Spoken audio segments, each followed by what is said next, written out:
School and university food environments play a surprisingly powerful role in shaping dietary habits, often in ways that actively promote the overconsumption of ultra-processed foods.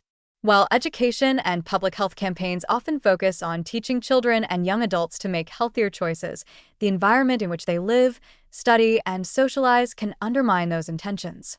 Vending machines, cafeterias, and policy gaps combine to create a landscape where ultra-processed foods are not only convenient but normalized, cheap, and visually appealing, making it almost inevitable that young people overconsume them. Vending machines are perhaps the most visible example.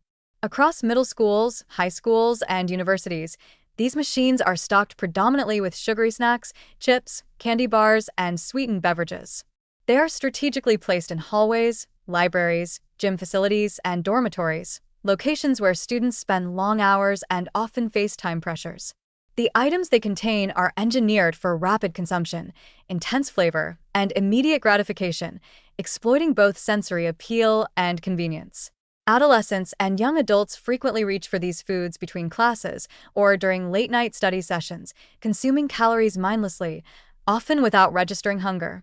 The sheer accessibility of ultra-processed snacks makes them the default choice, while healthier options, if available, are often relegated to less convenient locations or higher price points, reducing the likelihood of selection. Cafeterias further reinforce this pattern. Even when schools and universities offer fresh or whole food options, these are often overshadowed by ultra-processed items that are marketed, displayed, and priced to maximize appeal. Pizza, burgers, fries, sugary beverages, and prepackaged desserts are featured prominently, while vegetables, salads, and balanced meals may appear less prominently or require extra effort to assemble. Meal plans can exacerbate the problem by preloading students with cafeteria dollars that are easier to spend on convenient, familiar, and highly palatable items rather than on nutrient-dense foods that require thought and time. Students frequently gravitate toward ultra-processed meals because they satisfy multiple behavioral drivers at once: low cost, high taste, speed, and familiarity. Policy gaps also contribute significantly.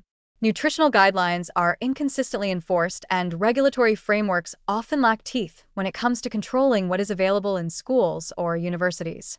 Advertising and branding of ultra-processed foods is widespread, yet few institutions take measures to limit exposure, regulate placement, or provide clear labeling. In many cases, contracts with food and beverage companies create incentives to prioritize sales of ultra-processed items over healthier alternatives. This systemic bias normalizes overconsumption and sends a subtle but persistent message: ultra-processed foods are the default, desirable choice. The cumulative effect of these environmental factors is striking. Adolescents and young adults who navigate food environments saturated with ultra-processed options are more likely to develop habits of mindless eating, poor portion control, and chronic reliance on sugary, fatty, and highly palatable foods. These patterns are reinforced by physiological mechanisms.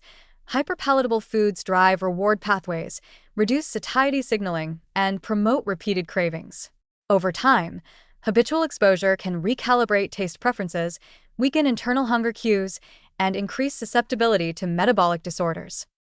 The implications are both immediate and long-term.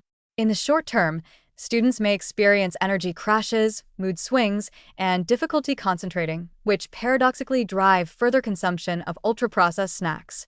Over years, repeated exposure contributes to weight gain, insulin resistance, and a higher lifetime risk of chronic diet-related conditions.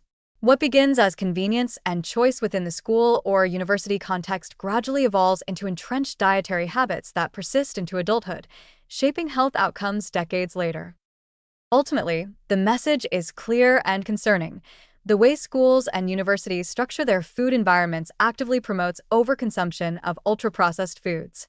Vending machines, cafeteria layouts, and weak policy oversight create a setting where nutrient-poor, hyperpalatable products dominate, while healthier options remain less convenient, less visible, or more expensive. For young people in formative developmental stages, this environment undermines their ability to make balanced choices, fosters dependence on ultra-processed foods, and sets the stage for metabolic, emotional, and behavioral consequences that can last a lifetime. Without systemic change, stronger nutritional policies, healthier procurement, strategic placement, and environmental redesign, The default setting in educational institutions will continue to reinforce unhealthy dietary patterns, making it difficult for students to escape a cycle of overconsumption.